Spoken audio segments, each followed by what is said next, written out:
ഇതിനകത്തുണ്ടായ ഇപ്പോൾ SFIയുടെ പ്രതിനിധി ഇവിടെ ആവർത്തിച്ച് അവിടെ പീഡനങ്ങൾ ഉണ്ടായിട്ടുണ്ടോ അല്ലെങ്കിൽ വലിയ രീതിയിലുള്ള അക്രമം നടന്നിട്ടുണ്ടോ എന്ന് ചോദിച്ചാൽ ഇവിടെ ഈ മരണത്തിന് മുമ്പുണ്ടായ ആക്രമണം എന്ന പേരിൽ പോസ്റ്റ്മോർട്ടം റിപ്പോർട്ടിൽ വളരെ കൃത്യമായി രേഖപ്പെടുത്തിയിട്ടുണ്ട്.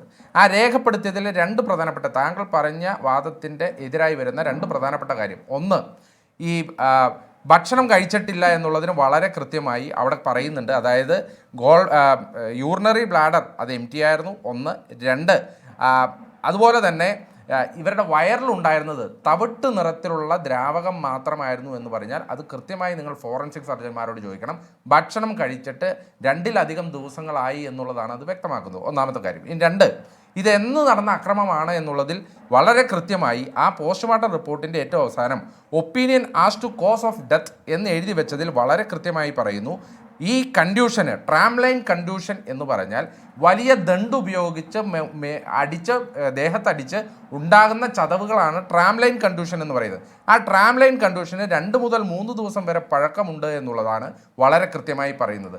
അവിടെ നിന്ന് കിട്ടിയ വിവരങ്ങളുടെ അടിസ്ഥാനത്തിൽ നമ്മൾ മനസ്സിലാക്കുന്നത് 2 ദിവസം അതിക്രൂരമായ മർദ്ദനം നടന്നു. അതൊന്ന് 16-ാം തീയതിയാണ്, 2 17-ാം തീയതിയാണ്.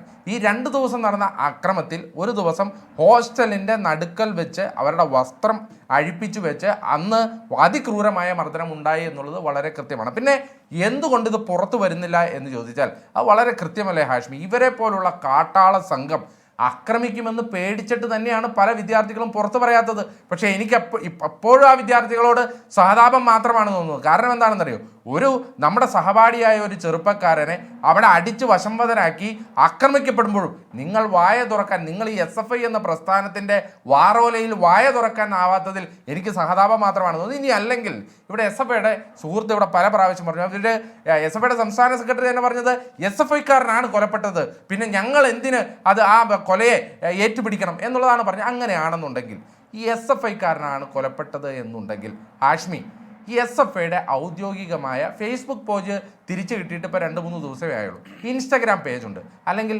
അവരുടെ ഏതെങ്കിലും ഒരു പൊതു ഇടത്തിൽ ഈ കൊലപാതകത്തെ തള്ളിപ്പറഞ്ഞുകൊണ്ടും പ്രതികളെ പിടിക്കണമെന്ന് പറഞ്ഞ് ഒഫീഷ്യലായി SFI ഇറക്കിയ ഒരു പോസ്റ്റ് കാണിച്ചു തരാമോ? ഞാൻ കണ്ടിട്ടില്ല ഇതുവരെ.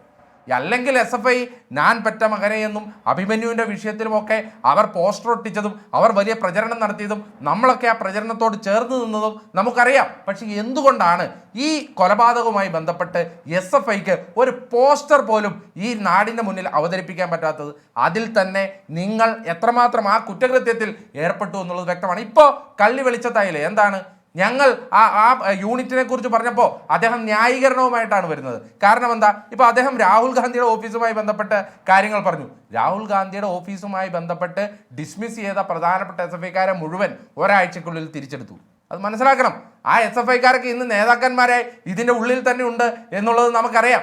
അതുപോലെ തന്നെ ഇപ്പോൾ കൃപേഷ് ശരത്ലാൽ കേസിൽ, ഷുഹൈബ് കേസിൽ, TP ചന്ദ്രശേഖരൻ കേസിൽ ആദ്യഘട്ടത്തിൽ തള്ളിപ്പറഞ്ഞിട്ട് പിന്നെ എങ്ങനെയാണ് ഇവർ ആ കൊലപാതകത്തെ തഴുകിയെടുത്തത് എന്നും ആ പ്രതികൾക്ക് വേണ്ടി നിലകൊണ്ടത് എന്നുള്ളതും ഇവരുടെ ചരിത്രം മുഴുവൻ വ്യക്തമാക്കുന്നതാണ് ഹാഷ്മി. അത് TP ചന്ദ്രശേഖരൻ കൊലക്കേസിൽ ആത്യന്തികമായി കേരളത്തിലെ പരമോന്നത കോടതി കുറ്റക്കാരാണെന്ന് വിധിച്ച് മറുപടി കേൾക്കാം. പറഞ്ഞ പ്രശ്നത്തിന് ഇടവേള.